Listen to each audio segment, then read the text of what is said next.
Hey guys, what's up? It's me, Corman, and we are back. After a 8-month hiatus, the podcasts are coming back. This is actually the first one since then. I have brought with me an old friend, Noah. Good to be back. Yeah. Our last podcast was back during January before Monster Hunter World announced, and after that, I think we even said in the older videos that we were going to take a break from the podcast, but they would come back eventually, so glad to be bringing this one back. We actually have a few things we are going to talk about today in this podcast. They're probably going to be in the description / title of the video. So, before we get into this podcast, I'm going to go ahead and give a few updates on what has happened to me, because I think the last video I uploaded was a podcast. So, oh wait, no, it was that Mario Kart 8 video. Yeah. And I'll give updates on my afterwards. Alright, so what happened to me, I now have a gaming PC. Woo! No more filming on the broken crap top. Well, actually, fun fact, I'm still using the broken crap top right now to film this podcast because I don't have OBS on my PC as of yet.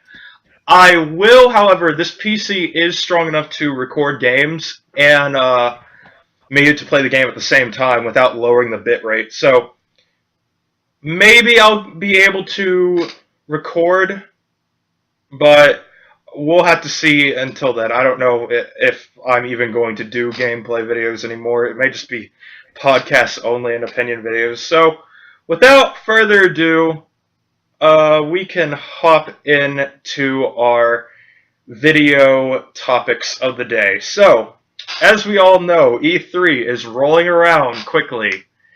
June the 12th, my birthday actually. So, I wanted to do a podcast on an amalgamation of things, but I figured since we're getting so close to E3, and the news already dropped with certain games, Pokemon, we could just go ahead and combine that into one video. So, I'm going to reveal the talking points for today's video.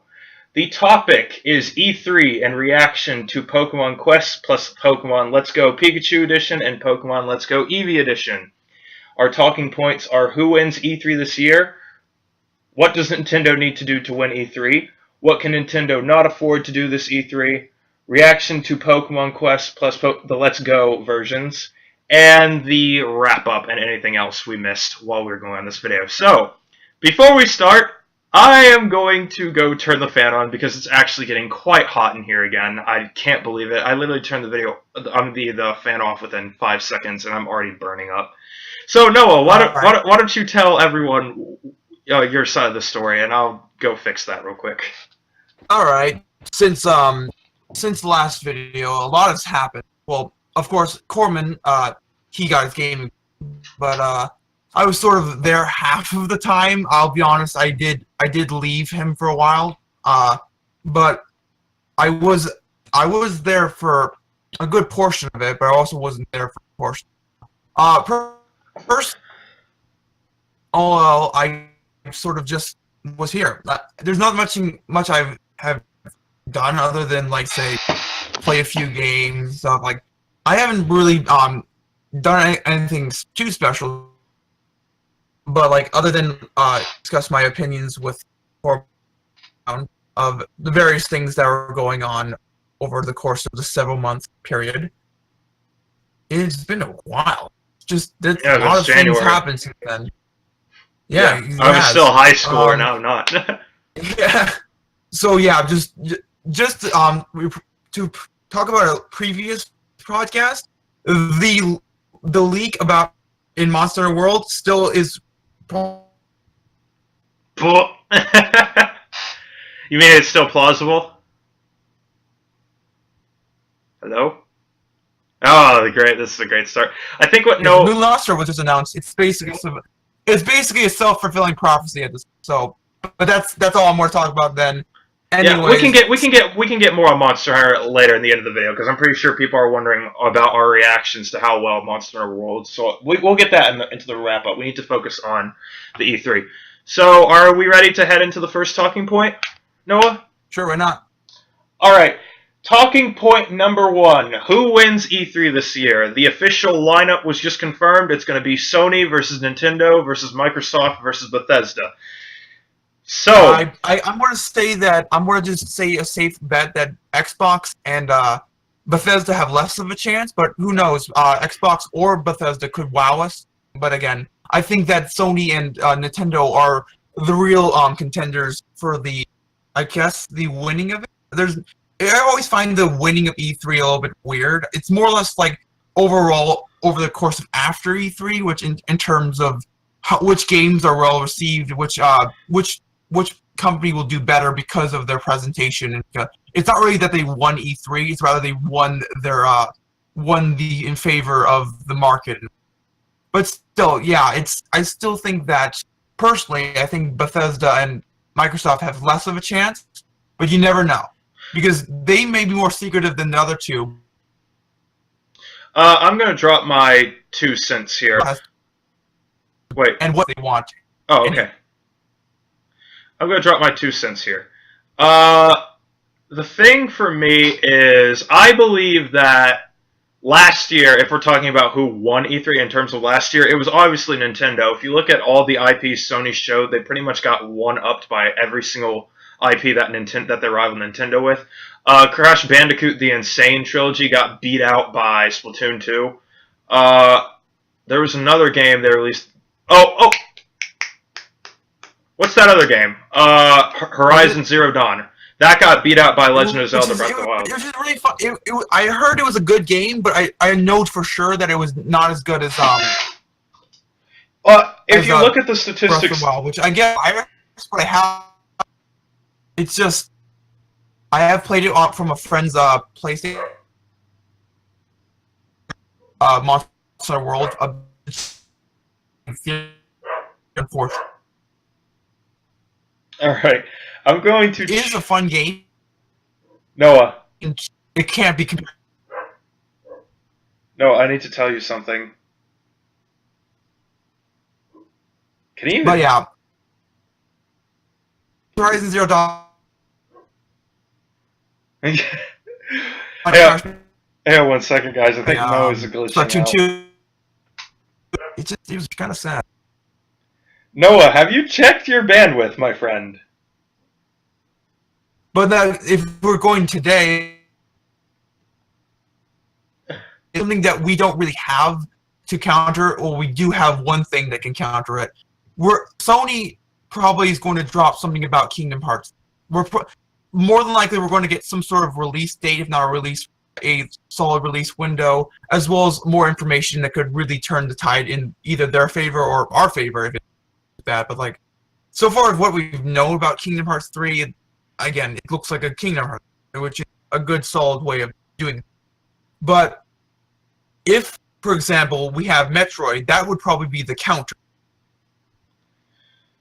Wouldn't you agree? Or do you think that we need another thing to counter? Well, hang on. Let me just sum up what you said entirely, because the thing was glitching and I only got parts of what you said for the mic. So let me just sum up what you just said. Did you just say that you played Horizon Zero Dawn and you played Breath of the Wild? Breath of the Wild was clearly the better game. And then you just pointed out how Splatoon 2 one-upped Crash Bandicoot and Insane Trilogy. You said that, so I'm taking your word. Okay, good. Just to wrap up, because you really glitched out hard there. I'm so sorry. I'm sorry for not clarifying. Just for clarification for anyone who else, I was talking to Corman before, and he was telling me how he played whatever. It's just like I told him that I could only assume that it was a good game because he says it's a good game, and that's where I'm getting my points. Yes. All right, I'm gonna get. Is it okay if I give my part now? I don't know. Obviously, I'm sorry. I've been taking. Well, we haven't even gotten who wins yet. But if we're gonna take a choice, it's either gonna be Sony or Nintendo. I don't see Microsoft. I'm gonna eat my words if I say this, but I just don't see Microsoft contending. You never know. But I'm gonna stick with my fan base. I'm gonna give it to Nintendo again for a second straight year, even knowing Sony could have uh, Kingdom Hearts 3 at launch, even if they could have The Last of Us 2 at launch. Okay. Can someone please explain to me how the Spider-Man game wins them an E3? I don't know. That apparently is another reason why they could win, because they're going to have 3 powerful games to show, and then they could have another one in the back. So they're potentially talking about 4 knock out of the park titles, where Nintendo only has, as much as we know, 2, but there could be a sleeper title in there somewhere. Like, you never know, like a drop Animal Crossing or some crap like that. But for me, I think what we're going to have to worry about is it's not going to be how Sony shows their titles. I think Sony, their fans give them too much of the benefit of the doubt, and they aren't going to be held to a standard where they could have a sloppy E3 presentation. So long as their E3 presentation just drops the games that they're expecting, The Last of Us 2, Kingdom Hearts 3, and that Spider-Man game, apparently that's so good enough to basically wipe us off the map, then to them, Sony's going to win to them. But to me, I have a feeling it's going to be down to how well executed the E3 presentations are. And I'm going to give that to Nintendo as an edge, solely because of how well Kimishima handled the E3 presentation last year, with only one blemish, that being because Sony stole that Monster Hunter presentation and essentially took all the air out towards the end of Nintendo's Treehouse. It was sort of their only blemish, but that wasn't their fault. They played pretty much a perfect game up until the Treehouse, whenever they showed Odyssey for like 3 hours. But other than that, I feel like Nintendo, they have another chance at getting a perfect shot at the bat for E3 this year, which is why I'm going to choose them to win over Sony. I know Sony it's gonna be really close this year. I mean, theoretically, you can only argue Sony only really had Monster Hunter World to show, because I don't even remember their conference last year other than Monster Hunter World, and maybe Crash Bandicoot a little bit, but other than that they really didn't do quite well outside of that. Which is funny, they needed an IP that was with Nintendo for a good bit of time to actually have something. So, yeah, I'm going to give it to Nintendo. Call me a fanboy, call me biased, but I just think the combination of Smash, Metroid, and then their surprise factor with being able to literally shake the gaming industry in just one presentation, I'm going to give it to them. Yeah, but I'm going to say this, like, if their sleeper title is Animal Crossing, it's not going to be too big of a deal, unfortunately. I know that Animal Crossing has gained a significant traction over the years, especially since New Leaf and the Pocket Camp, for that matter. But I don't think it's going to be, unfortunately, even though it's my favorite franchise of Nintendo, I still don't think it's going to be comparable, really, to Metroid, for Metroid Prime 4. Oh no, Metroid Prime 4 is going to be the showcase. Or like Smash. It's really sad to think about that, but like, again, I have to be realistic here. Great game, but it can't really compete with those 2 IPs. But the good thing is it will certainly help if it does, because the significant increase of popularity it's gotten over the years, even especially recent years. So I'm optimistic, but you never know. Well, that's another thing. I mean, true, Sony has Kingdom Hearts 3, and I've played Kingdom Hearts. It's a wonderful franchise. And I feel like it should probably only be with Sony, because when it's with other platforms, it tends to suck quite a bit. I feel like that's their only IP. Which is sad. It's almost Well, we got 3D Dream Drop. We got 3D Dream Drop and Recoded, and 345 Days, all of which are the black sheep of the franchise. They have something that's very controversial about them. But other than that, I don't think Nintendo needs Kingdom Hearts 3. I feel like that should be one of Sony's exclusives, if you ask me. But obviously, even though I personally will disagree with exclusives at all, unless it's owned by the company. Like, for example, Nintendo should have the right to make Mario and Zelda an exclusive.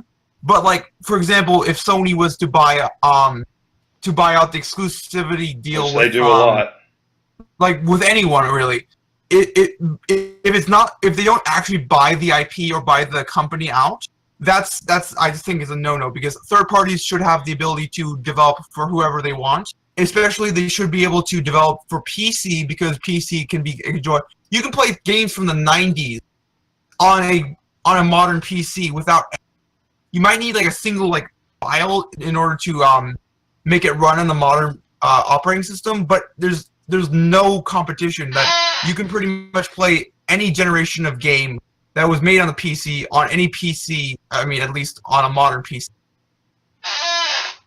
Yeah. But yeah, it keeps integrity. It keeps the ability to play these games far into the future, and it's a no bullshit. But like then when you put them on, I was describing to Corman earlier, saying yeah, if you made like say there are some games that are exclusive to say the PS3, and you can't play those unless you have to buy a hand-me-down PS3 as well as a hand-me-down version of that game. And basically it's a bad business practice for Sony, because they're not making any new money. It's just recycled money to the consumer. It's like, so in their all honesty, it's just a bad business for the consumer, and it's not even helping it's not helping Sony in the long run. It's only helping them in the now. That's which makes me think that they're only trying to take the money as soon as possible and then run with it.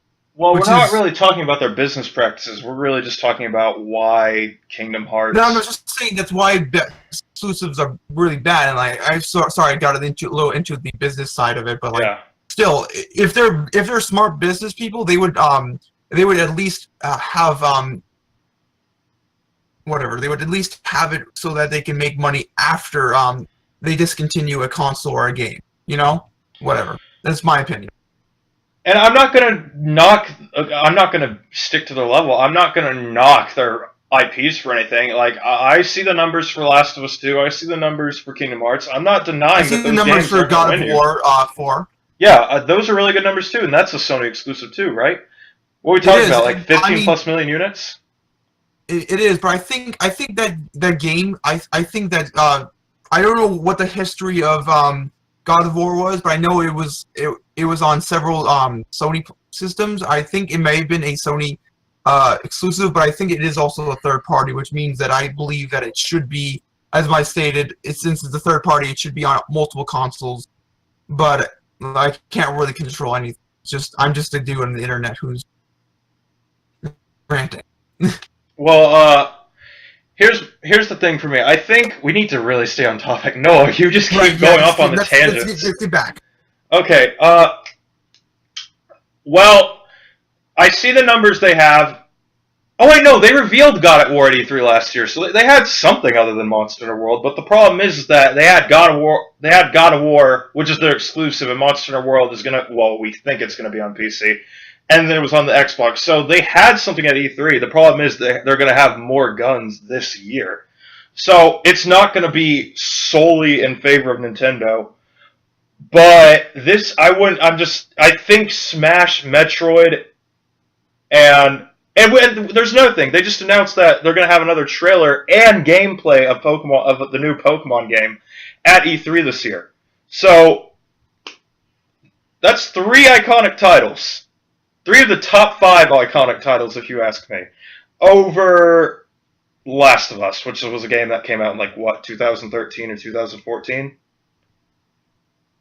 or the Spider-Man game. You cannot tell me a Spider-Man game is going to be able to beat the likes of Metroid or Pokemon, a Spider-Man game. Right. Okay. So I'm giving it to Nintendo. Spider-Man game on the PS2 when I was in my doctor's office. It's kind of funny. I'm giving it to Nintendo only by a slight edge. No ands, ifs, or buts. So who are you giving it to, Noah? I'm going to say it's a safe bet to go with Nintendo, but Sony could sweep the floor. But I'm still. We'll get into that on the next. We'll get on to that. We never know if Sony will have some secret weapon. At the same time, we never know if Bethesda Oh, you mean their heist from last year? Yeah, that was a really good secret weapon. Literally throttled the entire Treehouse presentation. No, I think it actually like but I don't know this. I think it actually made the viewership of the Treehouse drop significantly in favor of the Sony presentation. Yeah, that was their secret weapon. That's why I call it a heist. You do realize how bad that was, right? I called it. I thought heist as in you stole the franchise, but you can't really steal a franchise that is third party. I mean, that's also. I'll also say this again. I'll say that even though it was good to have Monster with Nintendo, I will still say the same thing. It should have been at least have some sort of cross-platform. I mean, I understand that it was developed specific for the 3DS, meaning that porting them a 3DS game to a porting a 3DS game to the PC and whatnot would be a little bit weird. But still, at this point, now at least, it's much more likely because the Switch is much more powerful, much closer to a standard console's power, and you can easily develop a Monster game for the PC and the Switch. Okay. No, hands down. All right. Back to E3. E3. Focus on E3. We're going sorry, I'm just saying. That's sorry. Right. Take your ADD medication. Final verdict. Final verdict. Nintendo has a good chance, and that's my bet. Yeah, I'm gonna give it to Nintendo. So we both agree with that. Right. Now, in the off chance, we're moving on to our second point. What can Nintendo not do at E3 this year? In the off chance that Nintendo does lose, it's not going to be because Sony upped them. It's probably going to be because they do it to themselves this year. They always... There's a funny thing amongst the fan base. The greatest enemy is oneself, and Nintendo has proved that over and over and over again. So, what can Nintendo not do this year? They take 2 steps forward but 1 step back, which is always unfortunate. What can Nintendo not afford to do at E3 this year? Well, here's the problem. Virtually nothing. I feel like they essentially have to deliver a flawless presentation, which I think they can do. They nearly did it last year. But it needs to be well executed. And here is where...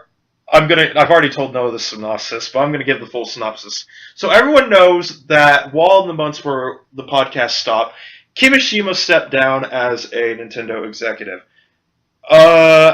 Problem. Kimishima was a top 5 executive for the entire year of 2017 and part of 2018.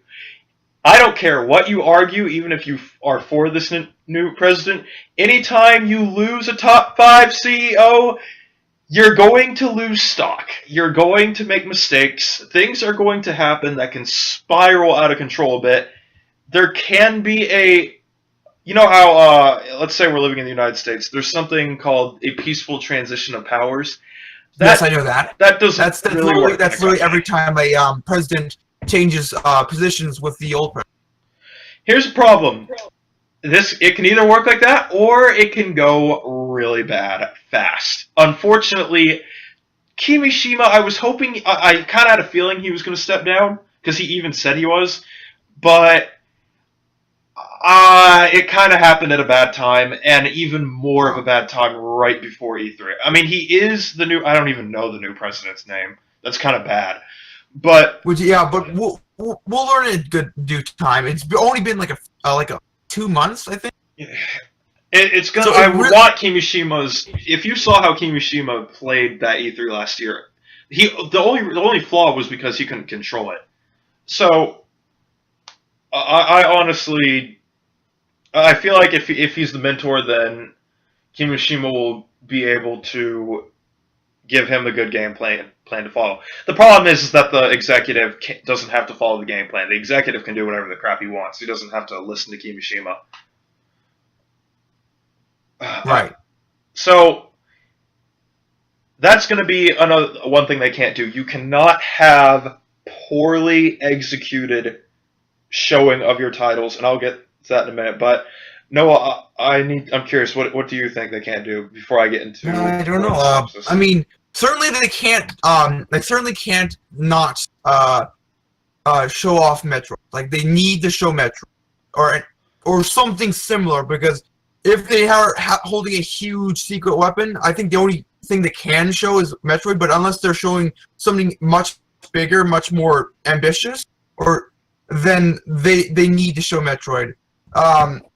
Same thing is like Smash. Like that's not really hit or miss either. Like if it's Metroid Prime 4 and Smash for the Switch, that's not really hit or miss. That's pretty much a guaranteed solid point for Nintendo. Then you can't deny that both those games will easily secure them a safe position in E3. But what they can't do for certain is spend too much time on lesser games. Like I can understand their method. Their methods like, oh yeah, we need the bigger titles will get more later on. We need to spend more time on the smaller titles, but no, that's what you put. E3 is for your big titles. Like I know you have directs and stuff. You're the only company who does direct, and that's brilliant because that's where you show off your smaller titles, and then maybe show off a new trailer or two for a bigger title that it's already announced. But like you would show off your smaller ones then and bigger ones now, because the only problem is that you say that you fear that they're going to show Aces off at E3. Like, yeah, but just say that point for me. Even I'll if they get show into off a it. snippet of it, it would be a bot.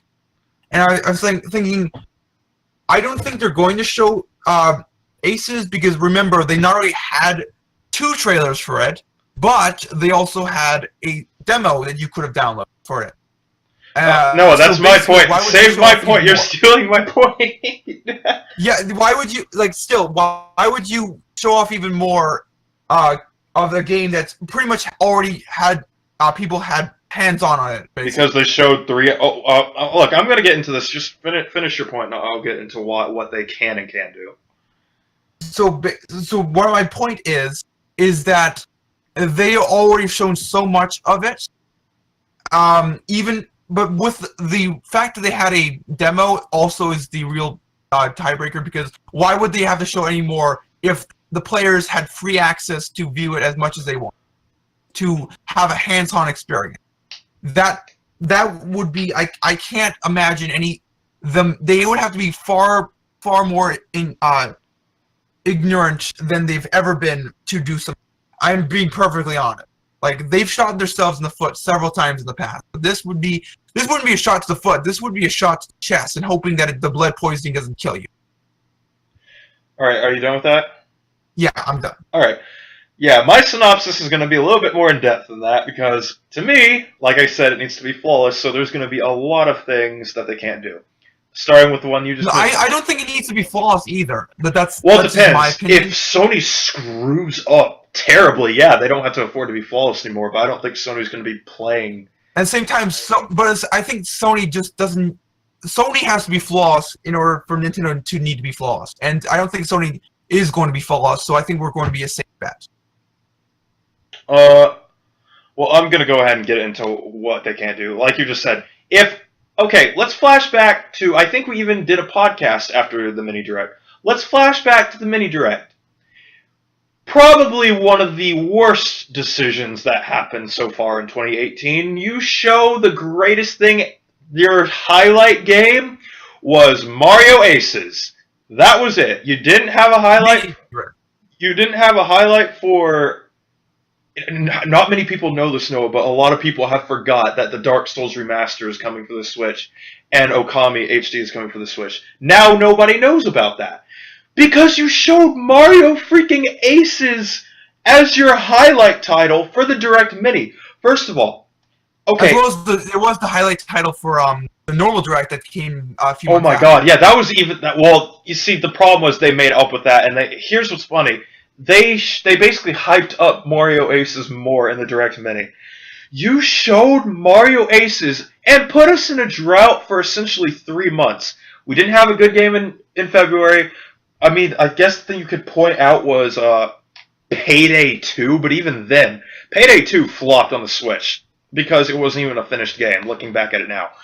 So, you had no games until March. What was your game in March? Kirby Star Allies. Okay, that's good, but you waited till the end of your 3rd month, the fisc wherever the system released, We're now in its second fiscal year.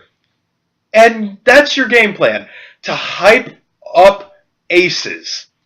We don't need to see aces anymore, Nintendo. We did it. Show aces once. I dare you to. You will get whooped so fast. Because if Sony's going to be playing you tight, then you're going to get left behind. If you just show a snippet of it, let the Nintendo fans speak for themselves. We don't care about aces anymore. I'm speaking on probably all the fan base. Stop showing us a spin-off game with tennis. We don't care anymore. Give us our IPs. Second thing they can't afford to do. There is a lot of them, by the way.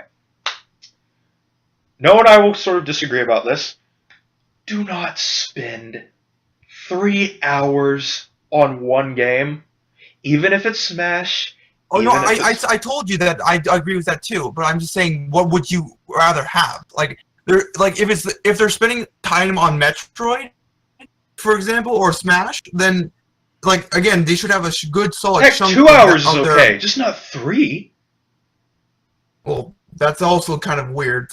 It's either 1 hour or 3 hours. What about an hour and 30 minutes? An hour and 30 minutes.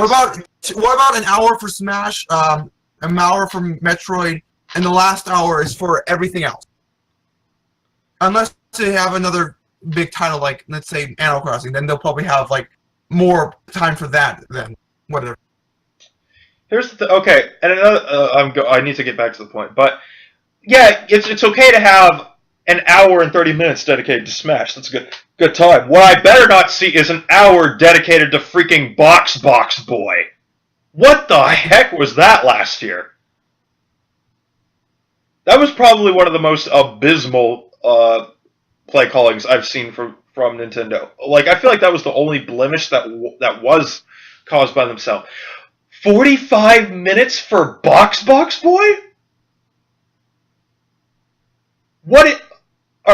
I mean, I can understand if you want to hype up your third parties, but Box Boy is probably one of the most dumb games I've ever seen that Nintendo actually tries to hype up. So, don't spend an hour on one third-party title. There's a third and final thing that they can't afford to do.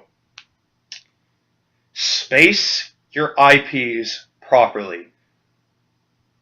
Do not start the presentation with Metroid.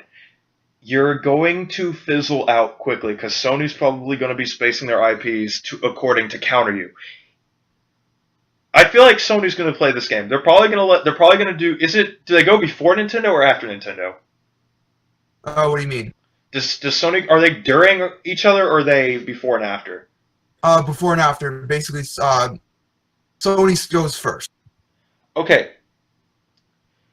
The good thing for Nintendo is that they get to go second, meaning they get to have the last word.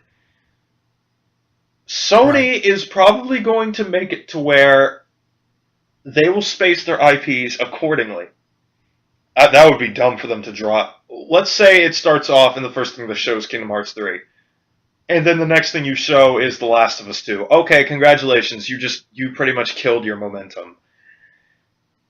So, you need to keep it going, show a little bit more IPs, because people are going to be even more hyped for those IPs, because their jubilation is coming from, let's say, you drop something unexpected. Don't show the stuff we know is coming. Do something unexpected to drop. Knock the air out on the first title you show. Alright. If you drop Metroid, Smash, and let's say Animal Crossing, all three together, you kind of just bummed yourself because now you're going to have 2 hours left in your presentation showing most likely weak third parties that nobody cares about. So let's not do that. Let's hope.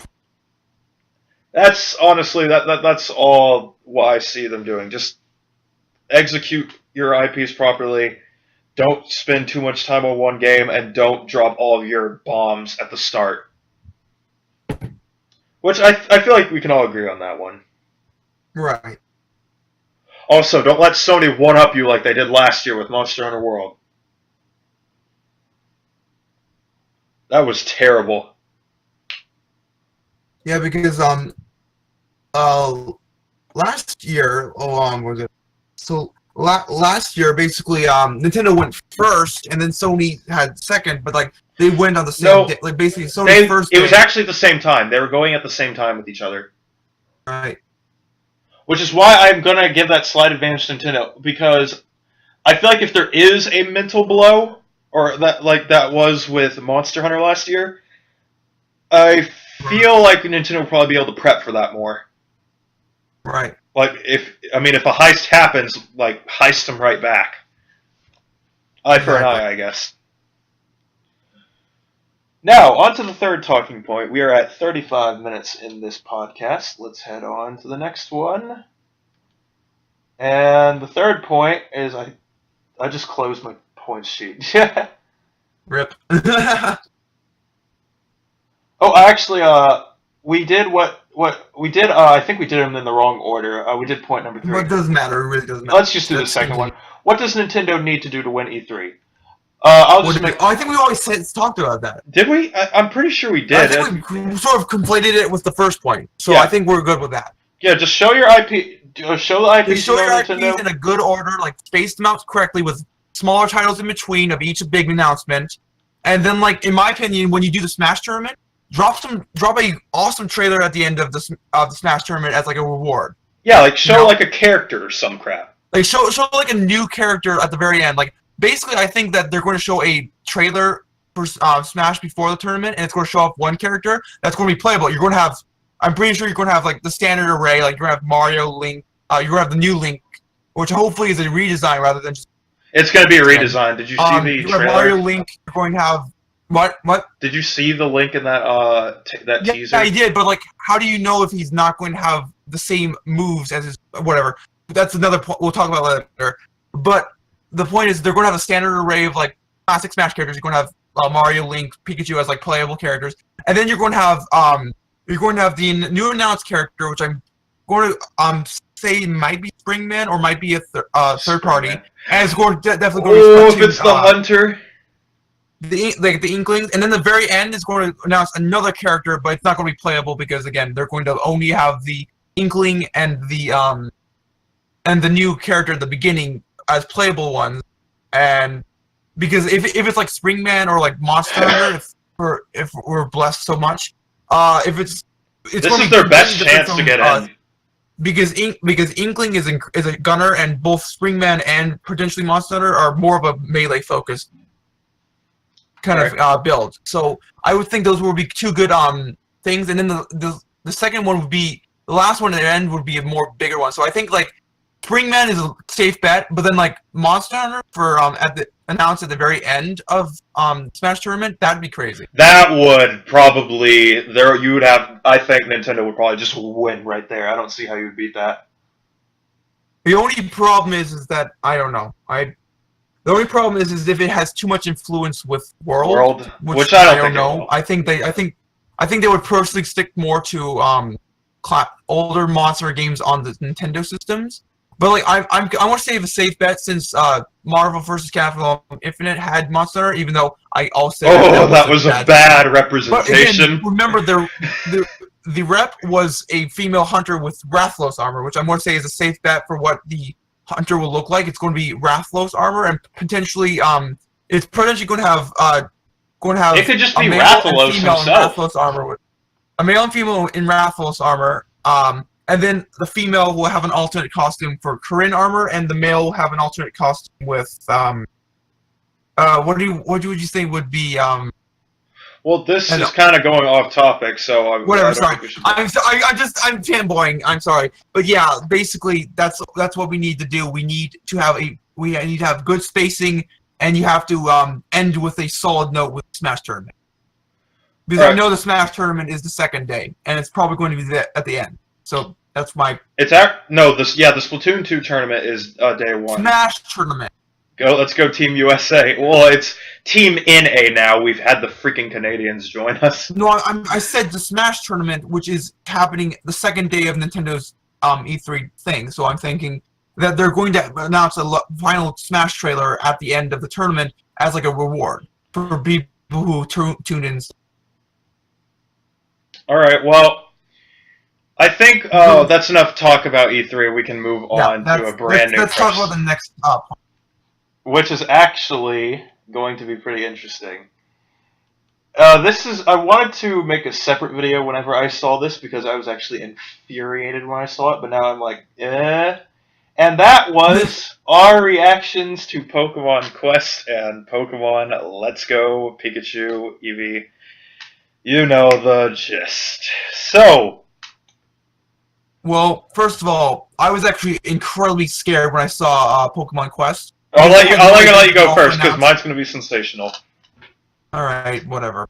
I've been going first the whole time, so whatever. You can. You been going first the whole time? Yeah, remember, I've been talking ahead of you every time, but whatever, it doesn't matter. You can go ahead. All right.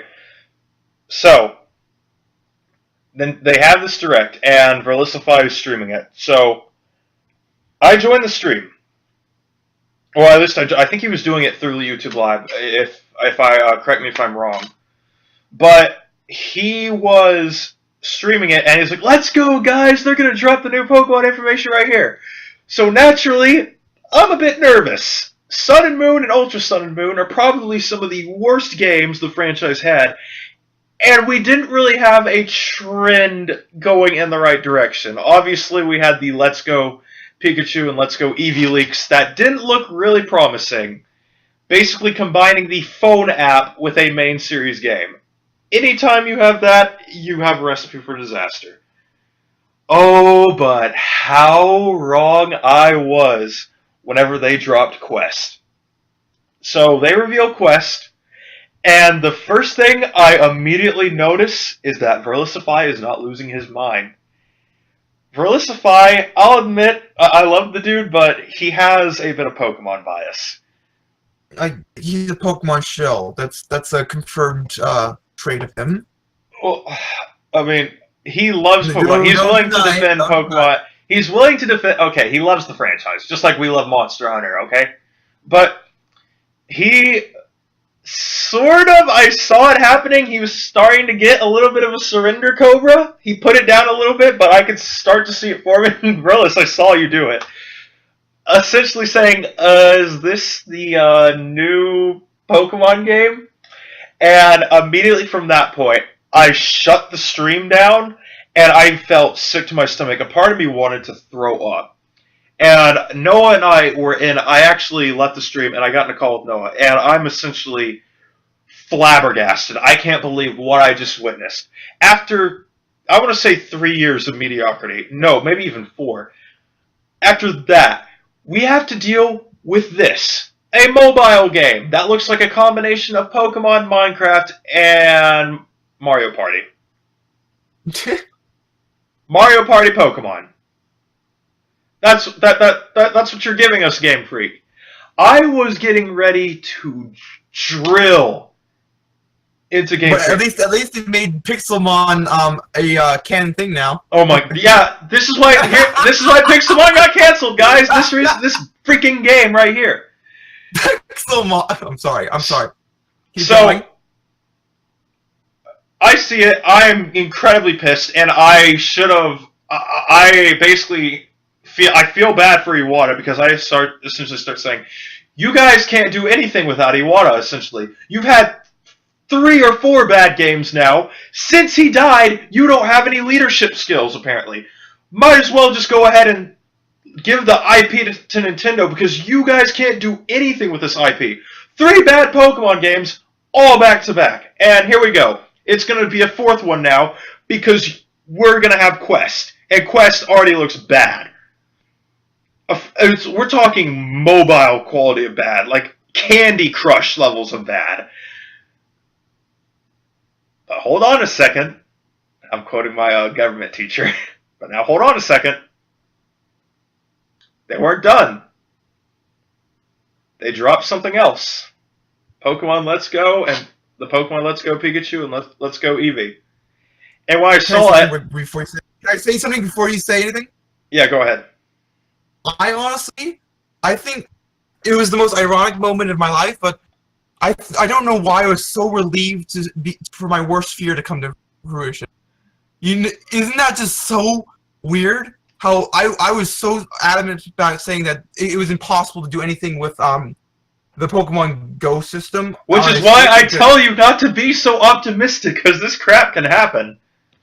Whenever you've been a Pokemon fan for 15 years, but you also have to remember that every single quote-unquote leaked title that had a named title, for the past, since 5th gen, we thought we were going to get Pokemon Gray version, we didn't. We thought we were going to get Pokemon Z, nope.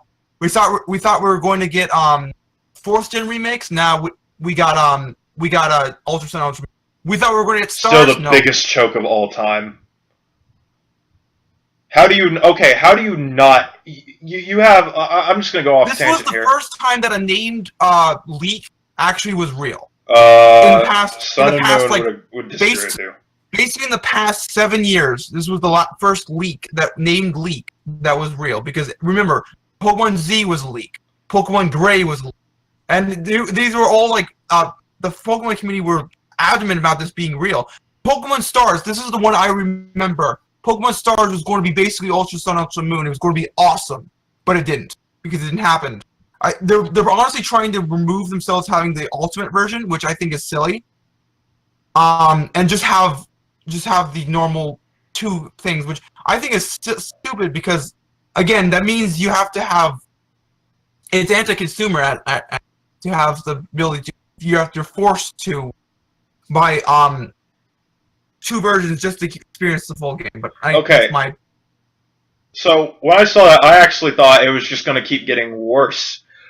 But when they showed the trailer, it actually didn't. Yeah, a lot of people who know me for bashing on some. I'm going to go ahead and say this. It actually didn't look too bad. I mean, true, you still have the terrible mobile phone mechanics there. But I feel like they can be worked around if there's just an option to turn that feature off. If you can turn that feature off, we're looking at a solid game. Well, remember, every single game that has motion controls that is on Nintendo's thing has the ability to turn them off. Look at Mario Odyssey. Look at ARMS. ARMS heavily. Yeah, but they didn't really. They didn't tell anyone. I feel like that's sort of another reason why ARMS wasn't as successful. But yeah, ARMS was heavily marketed to having the motion control. But remember, you can play it complete. You can play the full game without using the motion controls at all. Which, again, that makes me very comfortable thinking that we're going to get Let's Go Eevee with a option. I think it's just going to be like it's more or less like a nice touch. They're trying to see if people use it. I think there actually is going to be like a statistic saying how many people use motion controls versus don't. But well, I can certainly tell you I'm not. I don't need all that extra. I mean, it's still not what I want, but it's a trend in the. I'm not going to say it's a trend in a sort of neutral / 0.1 degree direction. If you ask me, they're probably, ever since Gen 6 when they switched to 3D models, I think that they're just not going to be able to capture some of the stuff, what the franchise originally used to stand for. But you don't have to go so far away from it to the point where it's unrecognizable. So, I need to, honestly, I need one more trailer, and I think we're going to see it at E3. That's honestly where I'm going to end it here. Yeah, just... Because it is basically, they are going to have a... yeah, that's confirmed. It's going to be at E3. Players can play it, which is going to be nice. But because players are going to play it itself, that's going to give us a better chance of seeing what it's going to be like. It's going to be actual people we can trust. Because they're just like us, who will tell us their opinion, not some opinion of a worker at Nintendo who say, oh yeah, you just try. Like the worker at Nintendo won't shill because they're like, it's just their job. They're not going to shill or like say it's the best game ever. They're going to, because again, if they say that if they do a review of their own game, it's even worse than say a shill gives a perfect score to a flawed game. Because and they know that I don't think any company has like reviewed their own games on the sphere. They only just say, oh yeah, we're just going to show it off and say like, oh yeah, look how cool this is. But like, honestly, I think that since we're going to have actual players be able to play it on the E3 floor, it's going to give us. We're going to pretty soon get a good rough estimation of if it's going to be a good game or not. Even if it's just a demo, like a 20-minute demo or not, it's still going to give us a good estimation because 20 minutes for a Pokemon game especially one with this kind of new mechanics, it's going to give us a good view of how it's going to be. Which, yeah, I think I'll need to know if this game's going to be absolute garbage again, Well, like, or... Would you rather have a trailer that really just shows off random snippets of the game and stuff? Would you That's why I'm more glad that they're going to have it at E3. I feel like that's that makes me more confident in Nintendo, because they're being very smart with how they're doing this. They're giving like, oh yeah, we're going to let you play it. Like, I don't know if they really understand that that this is a very divisive game, or like could be divisive. It could actually be universally acclaimed. Well, I'll tell you this. It's already going better than Sun and Moon, because from Sun and Moon, the first trailer of the game, I could already tell we were going to have issues. So far, I can't tell right now, so I guess no news is good news on that. But my final verdict, once I see the gameplay, I will know if we're going to be heading in the right direction or not. So I'm anticipating it. But that's all we can really hope for. We can only wait till E3 to really confirm any of this. And I think that wraps up all of our talking points. Yep, that was actually a pretty good podcast. What do you think, Noah? I think it was all right. I think it was a lot more civil than some of our previous ones. Like, oh yeah, because we're talking about a freaking heist from like almost a year now. We're approaching the year anniversary for it. Believe it or not. Jesus Christ! But anyways, just one quick thing. Like, imagine if Capcom does like it's a crazy like Monster Portal 5th. So just imagine that. I guess before we go, imagine that. Should we tell everyone a reaction to that, or save that for another video? What do you think? We don't know any. I mean, we should save that because we're more a Monster Hunter fan, so that's be a whole thing.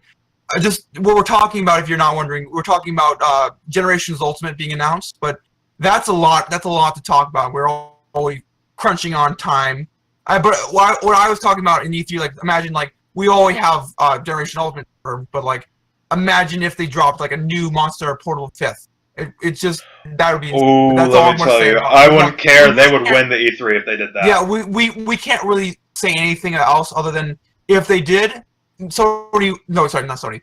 Nintendo would win by no comparison. But that's all I'm going to say because we're running out of time and we don't have any idea if they're going to do it.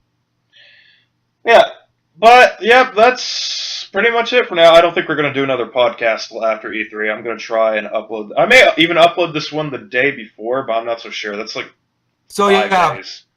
Right, yeah.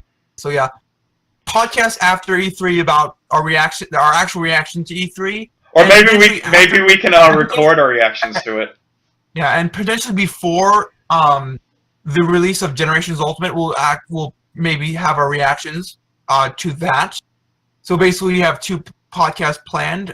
We have one definite one for E3, but maybe we might do before Generations Ultimate releases in America and Europe. But yeah, that's all. Alright, well, I think we are going to head out now. So thank you all for listening in to this podcast. Thank you, Noah, for joining me yet again in this one. I'm pretty sure, well, we did have some technical issues with your mic, but I was able to fix it. Yeah, I was also able to fix it with, I actually turned up my sensitivity so that whenever I made a small noise or, like, my phone was doing notification stuff, but, like, I turned off, so whatever. But now, I think I've got a good sense. Alright, well, I hope you all like this video, and we hope you enjoy watching E3. Let's go, Nintendo. I'm banking on you to win this. Hope you all have a nice day. Thanks for listening. Peace. #Nintendo 2018. Bye. Bye.